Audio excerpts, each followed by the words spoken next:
সুলাইমান নবী একদিন রাস্তার কিনারে দাঁড়ায় আছে, নদীর কিনারায় দাঁড়ায় আছে। এক মহিলা একটা বল হাতে নিয়া বলতেছে, আল্লাহ কি দিলা, কি নিলা, কি দিলা, আবার নিয়া দিয়া ফির নিয়া গেলাম। পয়গম্বর সুলাইমান ডাক দেয়া কয়, ও মহিলা, ওইখানে তুমি দাঁড়াইয়া বলটা হাতে নিয়া কি বলতেছো? কি বললা, কি বললা, কি বললা, কি বললা, বলো বলো। মহিলা কয়, আমি আপনাকে চিনি না, আপনি কে বলেন? পয়গম্বর সুলাইমান ডাক দিয়া বলে, আমি দাউদ নবীর ছেলে সুলাইমান, আমি দাউদ নবীর ছেলে সুলাইমান। ও মহিলা, তুমি কি বললা বলো। মহিলা ডাক দিয়া বলে, ও সুলাইমান, আমি কাজ করে করে করে আমার জীবিকা নির্বাহটা আমি চালাই, আমার বড় অভাব, আমার টাকা পয়সা নাই, আমি গরিব, আমি ভিখারি, আমি মানুষের বাড়িতে কাজ করে করে করে আমার জীবিকা নির্ভর মাধ্যমটা চালাই। আমি যখন একজনের বাড়িতে যাওয়ার পর আমি সারাটা দিন কাজ করেছি, কাজ করার পর আমাকে কিছু আসার সময় হাদিয়া দিয়েছে, আমাকে কিছু যা দিয়েছে, আমাকে কিছু পারিশ্রমিকের আটা দিয়েছে একটা বলের মধ্যে। আমি এই বলে আটা নিয়ে আমি নদীর কাছ দিয়ে আসতেছিলাম, আসার সময় কোথায় একটা বাতাস আসিয়া আমার বল থেকে আটাগুলা উঠায় নিয়ে গেছে। আমার বল আমার হাতে আছে, কিন্তু আটাগুলা নাই। বল আমার হাতে, কিন্তু আটা নাই। ও সুলাইমান, আমি এই কারণে এই বলটা হাতে না বলতেছি, আল্লাহ গো কি দিলা, আবার কি দিয়া তুমি তাও নিয়ে গেলা। আমি এই কারণে বারবার এটাই বলতেছি। সুলাইমান ডাক দিয়া কয়, ও মহিলা, ও ভিখারি, তোমার যদি এটা সমাধান করতে চাও, যাও যাও আমার বাবা দাউদ নবীর কাছে যাও, সিংহাসনে যাও, যায় আমার বাবাকে বলো, আমার বাবা কাছে বললে তো আমার বাবা সব সমাধান করে দিব আল্লাহর পক্ষ থেকে। মহিলা ওই দাউদ নবীর সিংহাসনে চলে গেলেন, যায় কয়, ও পয়গম্বর, আমাকে সুলাইমান পাঠাইছে। বলে, কি কারণে তোমাকে পাঠাইছে? কয়, ও পয়গম্বর, আমার বলের মধ্যে আটা ছিল, এই আটাটা আমি নিয়ে আসতেছিলাম, হঠাৎ করে বাতাস আসার পরে আটাগুলা উড়িয়ে নিয়ে চলে গেছে। এবার দাউদ নবী ডাক দিয়ে কয়, ও মহিলা, আমি কি করতে পারি? কারণ বাতাস তো আমার কথাও শুনবে না, বাতাস তো আমার কথাও ধরবে না। ও মহিলা, বাতাস আমার কথা শুনবে না, আমি কি করতে পারি বল।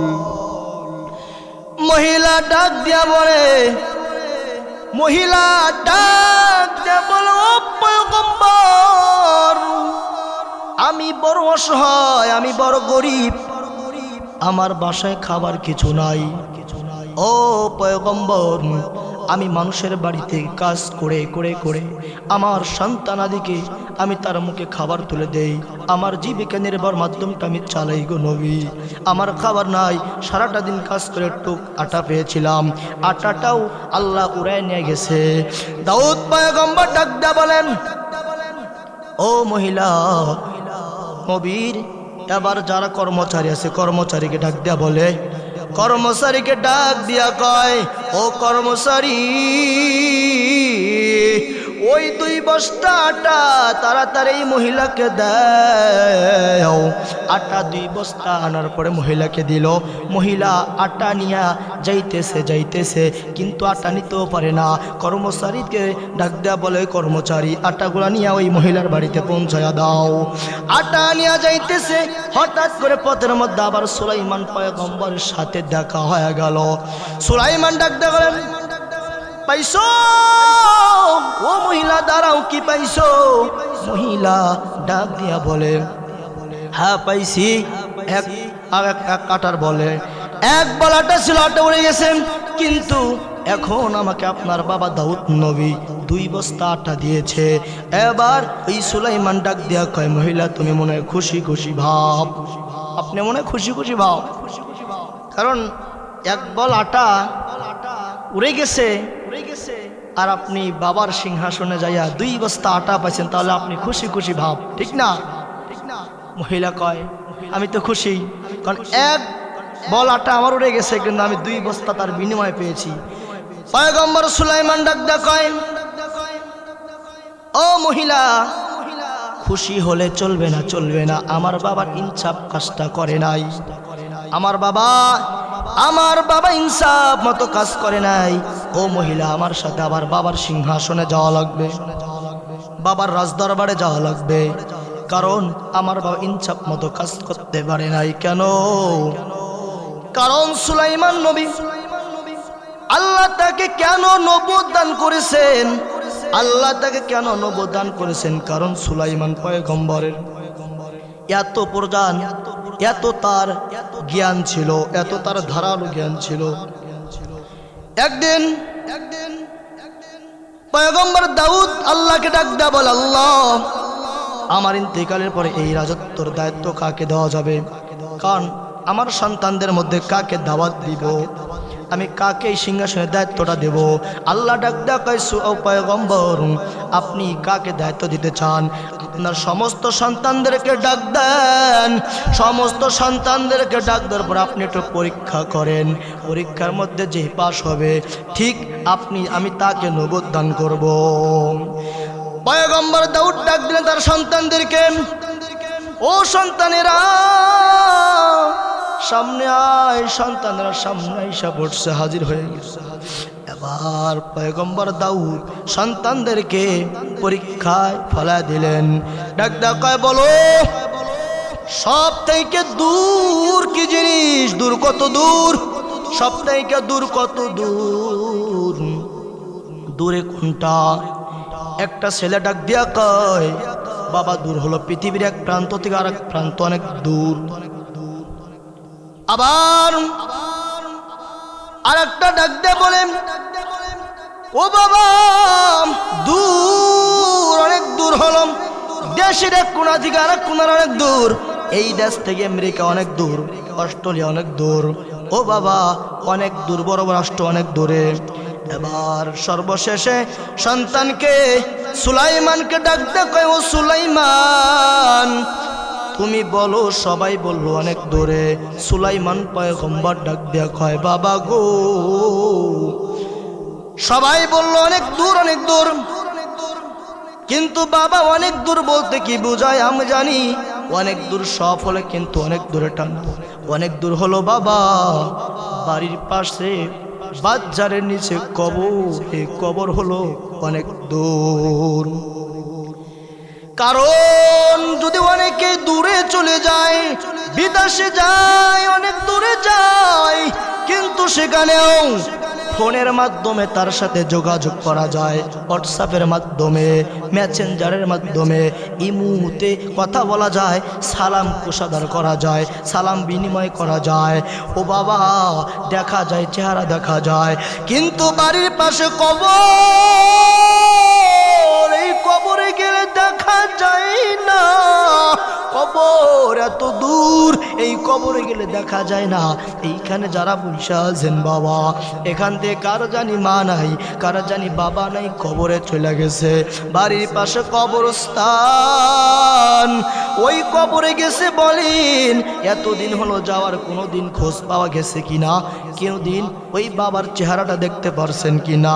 বাবার পাশে, বাবার কবরের পাশে দাঁড়াইয়া বলেন কোনোদিন খবর নিতে পারছেন কিনা? কারণ না, যদি আপনার একটা ভাই অন্য রাষ্ট্রে থাকে, আপনি অটোমেটিক ফোনের মাধ্যমে কথা বলতে পারতেছেন, চেহারাটা তাকে দেখতে পারতেছেন, কিন্তু বাড়ির পাশে কবর, ওই কবরে দেখা যায় না, শোনাও যায় না। কারণ বাবা কবরের পাশে শুয়ে আছেন। হাইরে বাবা, নিজে না খাওয়াইয়া সন্তান রে খাওয়াইছে।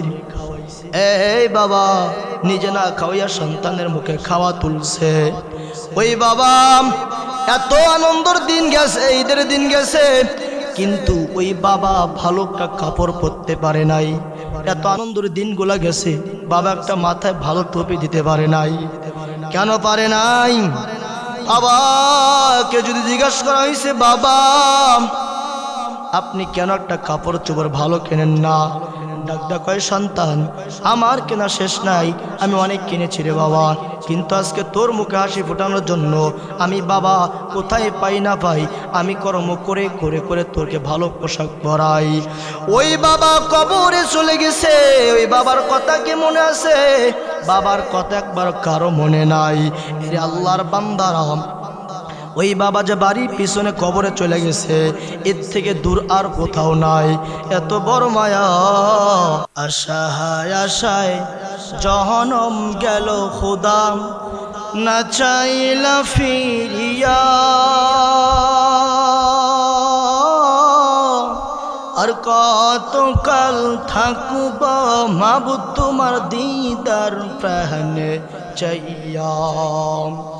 আশায় আশায় জহনম গেল খুদা, না চাইলা ফিরিয়া।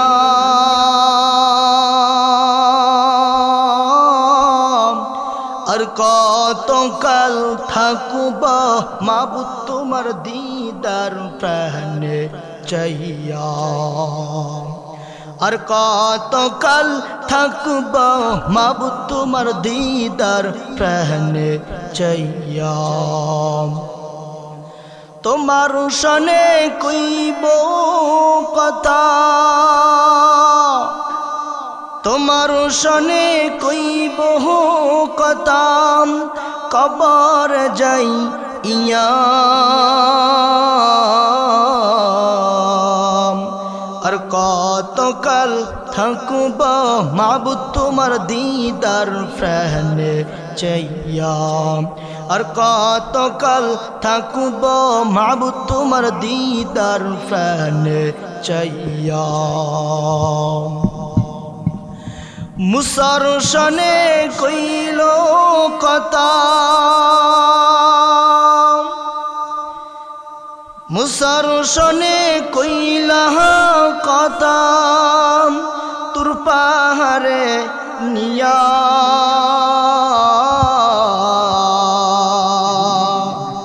আর কতকাল থাকব মাবুদ তোমার দিদার প্রাণে চাইয়া। আর কতকাল থাকব মাবুদ তোমার দিদার প্রাণে চাইয়া। আশায় আশায় জহনম গেল খোদা, না চাইলা ফিরিয়া। আর কতকাল থাকব মাবুদ তোমার দিদার প্রাণে চাইয়া।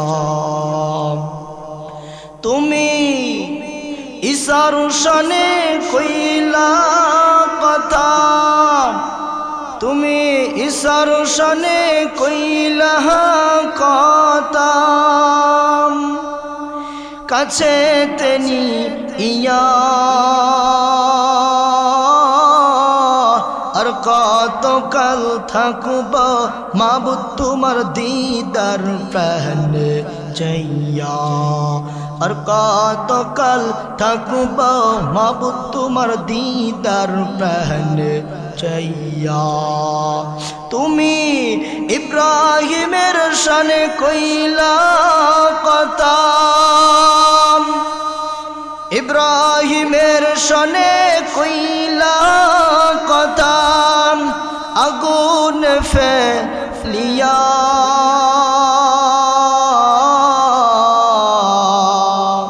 আশায় আশায় জনম গেল খুদা, না চাইলা ফিরিয়া।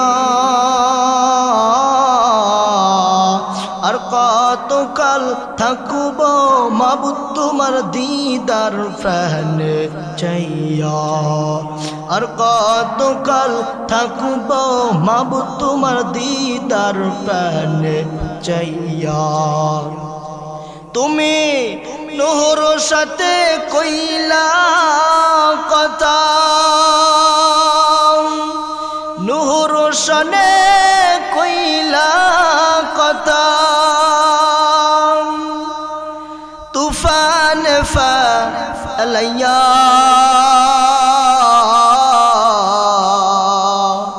আর কতকাল থাকব মাবুদ তোমার দিদার প্রাণে চাইয়া। আর কতকাল থাকব মাবুদ তোমার দিদার প্রাণে চাইয়া আশায় আশায় জনম গেল খোদা না চাইলা ফিরিয়া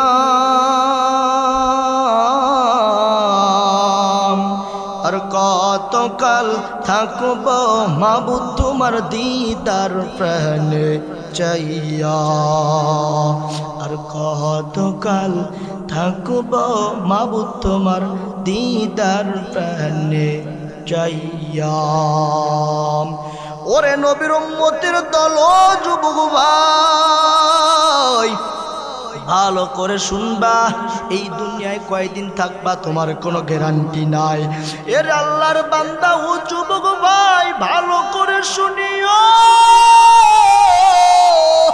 আমার আল্লাহকে ডাক দাও আমার আল্লাহ কত বড় মায়ার তোর দিকে তাকায়া করে গোলাম তুই আমারে আল্লাহ বলিয়া ডাক দাও আমি আল্লাহ তোর দিকে তাকায়া থাকি রে বান্দা কখন তুমি আমারে আল্লাহ বলিয়া ডাকো আমি আল্লাহ তোর দিকে অপেক্ষায় থাকি রে গোলাম আমি আল্লাহ তোরকে কত নিয়ামত দান করেছি আমি আল্লাহ চাঁদের আলো দিলাম আমি আল্লাহ সূর্যের আলো দিলাম আমি আল্লাহর দেওয়া কত নিয়ামত দান করেছি এরে আল্লাহর বান্দা ভালো করে শুনিও আল্লাহ তাআলা ডাক দিয়া কয় বান্দা তুই আমার ডাকবি আমি তোর দিকে তাকায়াম কারণ মাকে তুমি দুনিয়ায় এসে মাকে চিনছো বাবাকে এসে বাবাকে চিনতে পারছো মা কানা দেয় বাবা কানা দেয় দেখা বাবারে চিল্লা মারে চিল্লা কিন্তু আমি আল্লাহ তোর দিকে তাকাইয়া থাকি রে গোলাম তুই আইসা আমার আল্লাহ বলিয়া ডাকো ওরে বান্দা কই তুই তো আমার আল্লাহ বলিয়া ডাক দাও না এরে বান্দা এই গরমের মধ্যে তুমি থাকতে পারো না কত প্রচন্ড গরম এই গরমের মধ্যেও সব কিছু গরম কিন্তু আমি আল্লাহ এই গরমের মধ্যে গাছের ডাব দিলাম ঠান্ডা করিয়া এই এমন একটা ডাব দিলাম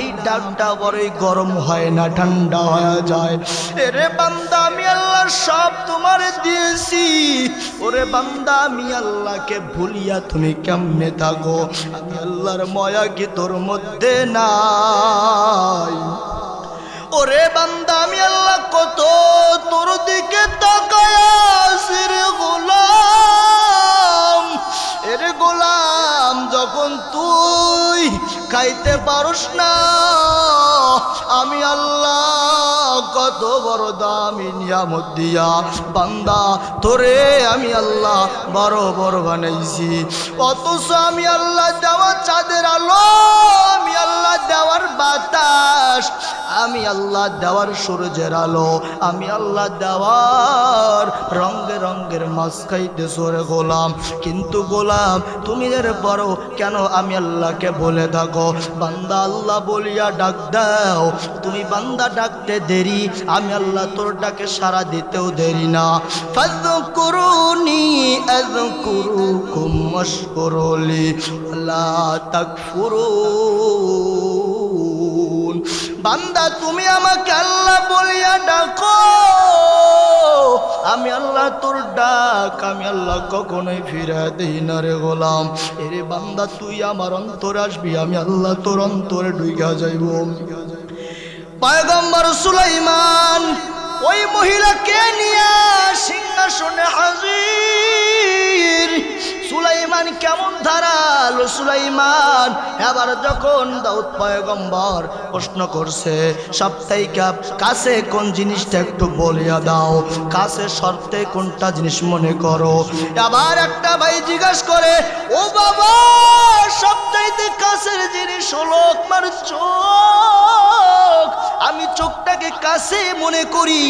আর একজন ডাক্তার কয় আমি সবথেকে কাছে মনে করি আমার কানটা, আমি সবথেকে কাছে মনে করি আমার কপালটা, আমি সবথেকে কাছে মনে করি আমার প্রত্যেকটা অঙ্গ প্রত্যঙ্গটা। আমার দাউদ পয়গম্বর সর্বশেষে যাইয়া সুলাইমানকে জিজ্ঞেস করে ও সুলাইমান তুমি বলো কাছে কোনটা জিনিস বলো। সুলাইমান ডাক দেওয়ায় রে ও বাবা কাছে আমার চোখ না, কাছে আমার দুইটার কান্না, কাছে আমার অঙ্গ প্রঙ্গ না, কাছে হলো আমার কোনটা জিনিস জানেন, আমার সবথেকে কাছে হইল আমার কবর। কারণ কাছে হলো সবচাইতে আমার মৃত্যু, কখন আমার মৃত্যু আসবে জানা নাই, আমার সবথেকে মৃত্যুটা আমার কাছে। আল্লাহর পয়গম্বর একদিন সাহাবায়ে কেরামদেরকে নিয়া একটা মশারায় বললেন ও সাহাবায়ে কেরাম আপনারা বলেন সবথেকে তোমরা কাছে কোনটা জিনিস মনে করো। ও সাহাবায়ে কেরামরা তোমরা বলো মৃত্যু তোমাদের থেকে কতটুকু দূরে। সাহাবায়ে কেরামরা একজন ডাক দিয়া বলে আমি মনে করি আমি এতটুকুই দূরে আমার মৃত্যু মনে করি, আমি ফজর পড়েছি জোহর পড়তে পারবো কিনা গ্যারান্টি নাই। আর একজন ডাক দেয়া বলে আমি এত দূর মনে করেছি আমি এই জোহর পড়তে পারবো কিন্তু আসর পড়তে পারবো কিনা তার গ্যারান্টি নাই। আর একজন বলতেছে ও পয়গম্বর আমি আসর পড়তে পারবো মাগরিব পড়তে পারবো কি গ্যারান্টি নাই। আর একজন বলতেছে আমি মাগরিব পড়বো এশা পড়তে পারবো কিনা গ্যারান্টি নাই। নবী আমার ডাক দেয়া কয় না না এটা না এটা না, মৃত্যু তোমার থেকে কাছে কত দূর জানো। কয় তুমি ডান দিকে সালাম ফিরাইছো বাম দিকে সালাম ফিরাইতে পারবা কিনা তার কোনো গ্যারান্টি নাই। অথচ আমরা মনে করি ওরে নবীর উম্মতের দল। আবার সুলাইমান নবী বলে ও বাবা মৃত্যু এত আমাদের কাছে মনে হয় আমি এখানে ডান দিকে সালাম ফিরাইব বাম দিকে সালাম ফিরাইতে পারবো কিনা তার কোনো গ্যারান্টি নাই। এইখানে বয়ান করতেছি বয়ান দুইটা যাইতে পারবো এর কোনো গ্যারান্টি নাই, এতটুকু গ্যারান্টিও দিতে পারি না। ও বাবা এতটুকুই আমার বিশ্বাস হয় না। আবার দাউদ পয়গম্বর এই কথা শুনে অবাক হয়ে গেলেন, এত কাছে মৃত্যু আমরা তো দূরে মনে করতেছি আমাদের খেলার বয়স, আমরা এখন খেলাধুলা করতে চাই, আমরা মনে হয় এখন মরবো না। কিন্তু দারে বাবা কত মানুষ রোড অ্যাক্সিডেন্টে করে মারা যায়, কত লোক দেখতে গেলেই মারা যায়, কিন্তু আল্লাহর বান্দা মনে হয় না আপনি এখন মারা যাবেন। আপনি মনে করেন আমার বয়স এখন কমাই মরবো না, না না তুমি মনে করো আমার এখন শৈশবকাল আমি মরবো না। কিন্তু সাহাবায়ে কেরামদের দিকে তাকায়া দেখ তাদের কত বড় মৃত্যু নেওয়া ভয় ছিল। এরে আল্লাহর বান্দা ও যুবক ভাই ভালো করে শুনিয়েন, একটা বার দিলের কানটা লাগাইয়া শোনো কেমন মৃত্যু জানো জানো। সুলাইমান পয়গম্বর ওই মহিলাকে রাজপ্রাসাদে নিয়ে আসছে, আসার পর রাজপ্রাসাদ আনার পরে বলতেছে বাবা আপনার ইনসাফ হয় নাই, এই মহিলা এত গরিব তাকে আপনি 2 বস্তা আটার বস্তা দিলেন কেন? না না আই নাই আরো দেওয়া লাগবে। বাবা এটা হবে না, আপনি জিজ্ঞাসা করেন আপনার আল্লাহকে জিজ্ঞাসা করেন না কেন এই মহিলার আটাগুলো আল্লাহ নিয়ে গেল দিয়া। আবার দাউদ পয়গম্বর ডাক দেয়া বলো সুলাইমান তুমি জিজ্ঞাসা করো হে রবকে।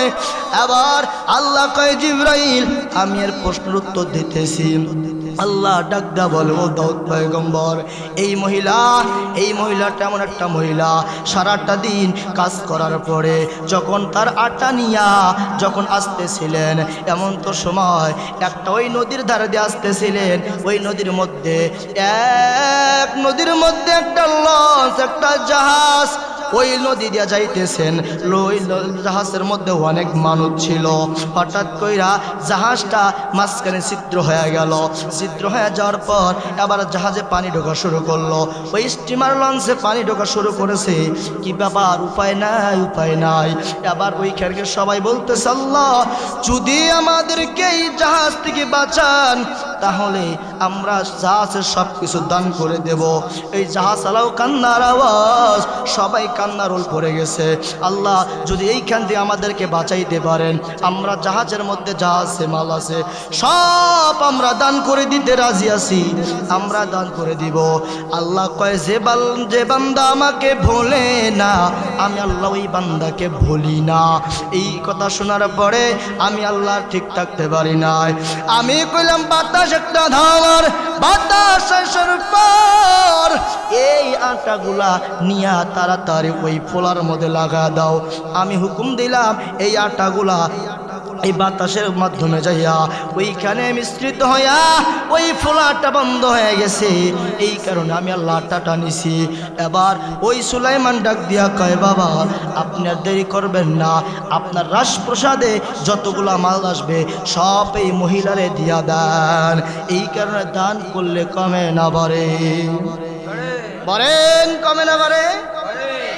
আমরা মনে করি কি দান করলে আর বোধহয় আল্লাহ দিবে না, ঠিক কিনা? এটা তো মনে করি, হ্যাঁ। কিন্তু আল্লাহ বলে না, যত তুমি দিবা আমি আল্লাহ তোমাকে বাড়ায় দেব। সুবহানাল্লাহ।